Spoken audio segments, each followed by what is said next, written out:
Oh, what's up, folks? I'm Odd, by the way. Ignore the kitten. Trying to climb the curtain. Why? Why must you do this?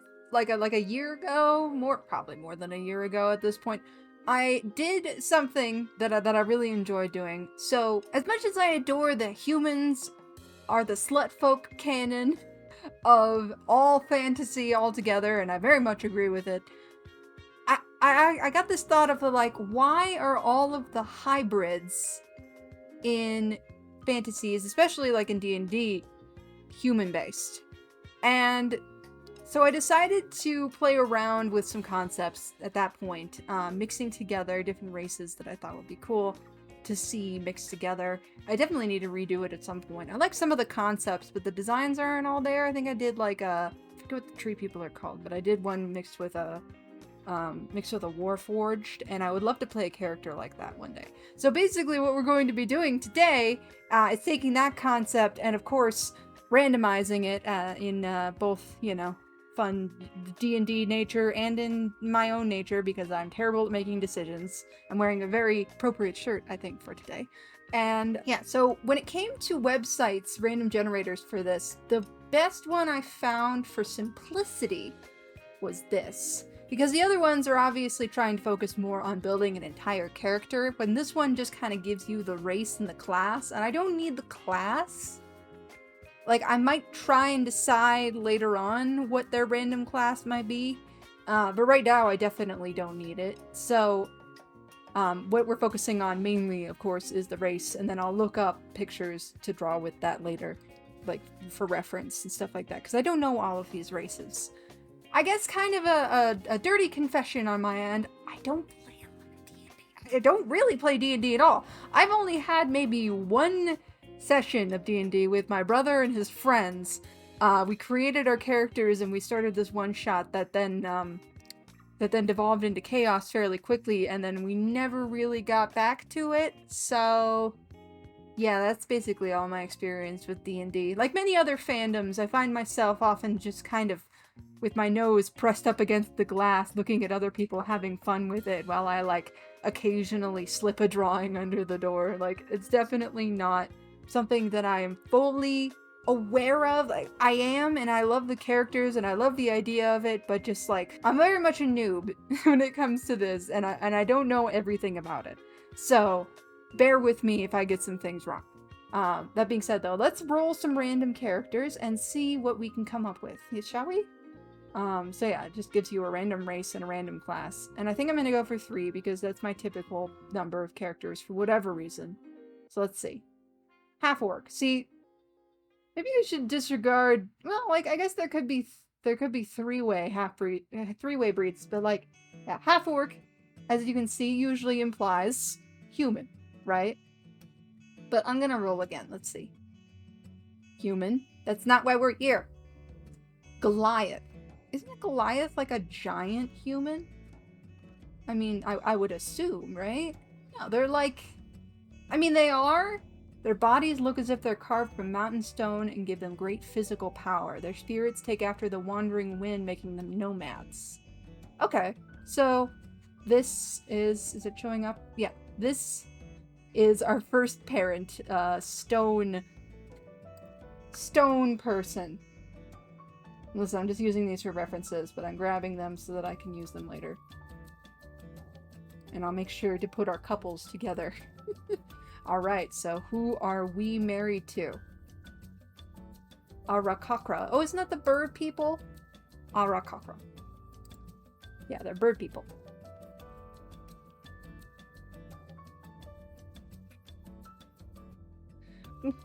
Why are you price skating me? And then I can just look it up otherwise, and you can bring me back. That's just so weird. Whatever.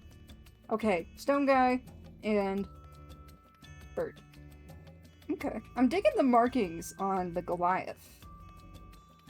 So I'm curious about that. And a bird person. Next couple.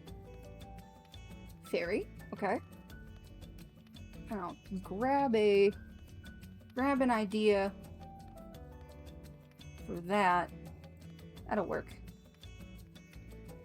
So in this particular image, it shows a fairly tiny looking fairy, but you know, if we get a small and big, I'm gonna be so happy. Lead. I'm pretty sure that's a lion.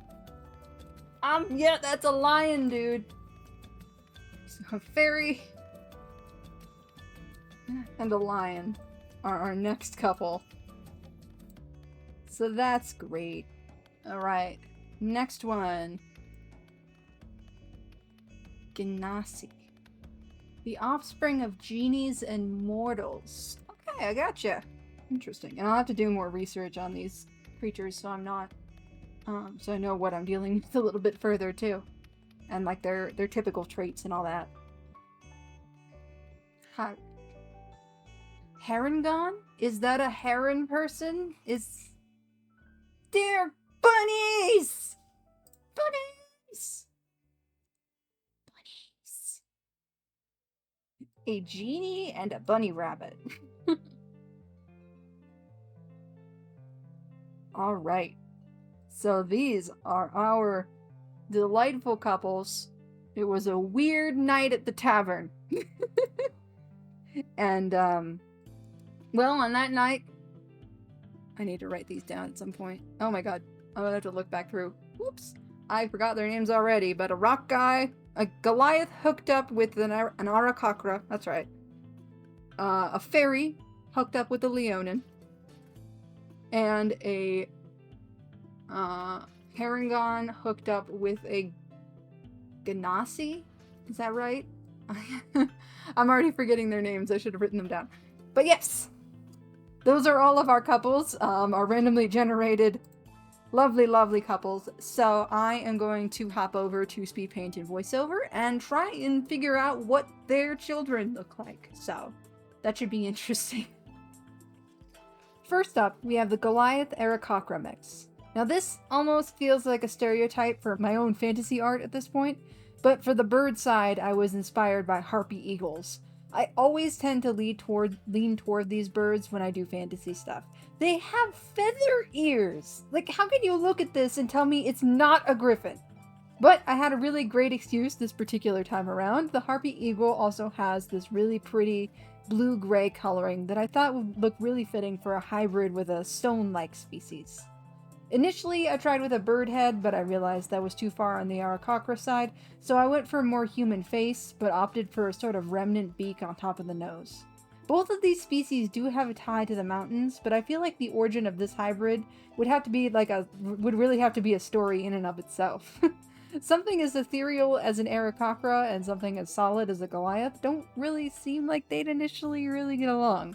So maybe it's sort of a star-crossed situation, or an Arakakra was raised among Goliath, or vice versa. Both races are also kind of very bound to their own kin, but I guess at least that might be a reason for this particular hybrid character to set off on her own. I wound up calling her Valkyrie, which, yeah, the names that I choose for these three that I drew kind of float somewhere between potential character names or like nicknames for the particular hybrid. Since the hybrids are so like super specific, I really feel like it could honestly be both.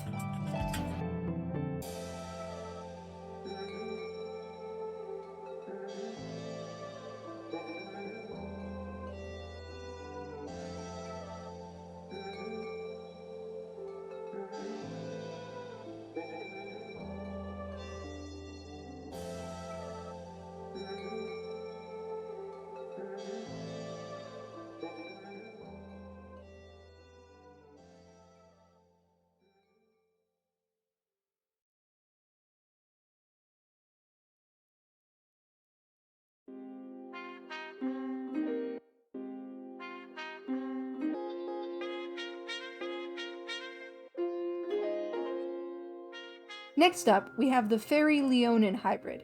Here I just felt like drawing a very happy, expressive character. It feels like this is something in every group, right? I'd imagine this character to be sort of like massive for a fairy, but fairly small for a human, or especially a Leonin. I could only assume that their father was the fairy, and even then, whatever relations were had, there was probably some sort of transformation and or magic involved. I mean, I know in a lot of traditions that the fae are usually just other folk. They don't necessarily need to be the thimble-sized women with giant eyes and bug wings, but that seems to be a bit more or less where D&D lands on their particular definition of fairies. There could be a lot of roots for this. Maybe a Leonin somehow ended up with a fairy in her den and things just sort of developed from there. Also, I don't really know where I pulled any of these outfits or poses out of. I was just kind of messing around with the shapes. I actually got curious after making this character's kind of like overshirt because the design seems simple, but like, would it work? I'd imagine being sort of a capital T shape with only the vertical sides sewn together. So I actually tried to sew it. The answer is, I probably could have done with making the whole thing smaller in my version, but it kind of lays like I'd imagine. Something sleeveless with the arms only really serving to keep the whole thing somewhat on, but they're mostly decoration. I think it needs some sort of support or something, but I don't know what. Let me know what you think. I just draw and very occasionally sew clothes. I definitely don't design them. I decided to name the character / hybrid Lynxie. If it's not obvious, it's a portmanteau of Lynx and Pixie. Do other big cats fall under Leonin? Would Lynx be more likely to be Tabaxi? These are things I don't immediately know, but I was short on names otherwise, and this seemed to fit. Alright, our last hybrid is the Ganassi Harengon. I struggled with the face and body shapes here a bit more than the other characters. I knew I wanted her to look like a rabbit, but not too Playboy bunny. I think Final Fantasy has that more than covered for us. I feel like the design could almost pass for like a strange attempt at a goblin, but I feel like the feet and the tail do pull it back. I gave her this impatient look complete with a foot thump, which I guess could possibly be viewed as kind of a cheap rabbit joke, but also like, if you're a rabbit and have an incredible penchant for magical abilities, then every other person in the world must feel so slow. This girl's got earth magic. She's already spanning the continents like Bugs Bunny. To kind of further emphasize that she's not just a rabbit / human hybrid, I went for a green Ganassi coloring. It doesn't really help the whole goblin situation I fell into, but it just felt right that an earth magic Ganassi would be green. Because Ganassi kind of fall into a weird hybrid hole themselves and don't necessarily have a community, I figured this character resulted from either one of two things.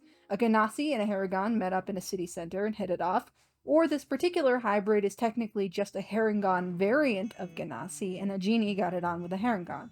Either way seems plausible.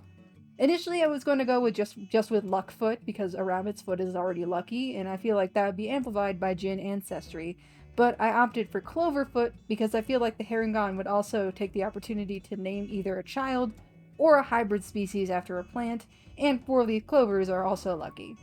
And, you know, this one in particular is green. But those are my three fantasy non-human hybrids. I feel like I could even see these three being some sort of party all on their own. An impatient rabbit Ganassi waiting on the giant fairy cat and a clunky stone bird lady. But I hope you liked this video. Be sure to give it a like if you liked it, and let me know if you want to see more of this. I think I'd be down to be making this a series. I and everyone else, I feel like, have Baldur's Gate or D&D on the brain with Baldur's Gate 3 out. Regardless, subscribe if you just generally want to see fun art challenges and speed paints. I try to do them every week. At that though, I'll see y'all next time.